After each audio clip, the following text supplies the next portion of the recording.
कधी नाही कांदा. हॅलो नाशिककर, गावरान घरगुती स्वाद क्लाउड किचनमध्ये तुम्हा सर्वांचं खूप खूप स्वागत आहे. आज आपल्याकडे नवचंडी पूजेची ऑर्डर आहे, ती पण सातपूरचे माजी सभापती नंदू शेठ जाधव यांची ऑर्डर आहे. आणि छान आता बघू त्यांचा रिव्ह्यू आपल्याला कसा येतो.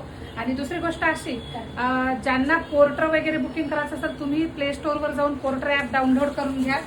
जसं की नेहमीप्रमाणे बघू शकता आपली इकडे छान अशी प्युअर दुधाची खीर तयार झालेली बघू शकता.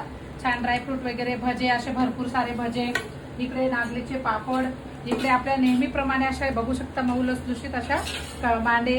आता मॅडमांचा कसा रिव्ह्यू येतो बघू आता त्यांचा. आणि त्यांनी फार विश्वासाने आपल्याकडे जेवण दिलेलं आहे, तर ते जेवण आता आपण पॅकिंग करायला घेतोय. तसंच आपली आमटी सुद्धा अशी खानदेशी पद्धतीची आणि घरगुती मसाल्याचे, केमिकलयुक्त कुठलेही मसाले वापरले जात नाही. आणि ज्यांना माझे व्हिडिओ आवडत असतील त्यांनी जास्तीत जास्त लाईक करा, शेअर करा आणि इन्स्टा आयडीला फॉलो करा. तसेच यूट्यूब चॅनलला सुद्धा जाऊन सबस्क्राईब करा. आणि चला, मी पुन्हा तुमच्या सगळ्यांचे आभार मानते. मला असाच सपोर्ट करत राहा आणि आपली रील जास्तीत जास्त व्हायरल होऊ द्यात, म्हणजे प्रत्येकापर्यंत आपलं घरगुती जेवण पोहोचेल. चला, पुन्हा एकदा तुमचे सर्वांचे आभार. एकदम बरोबर.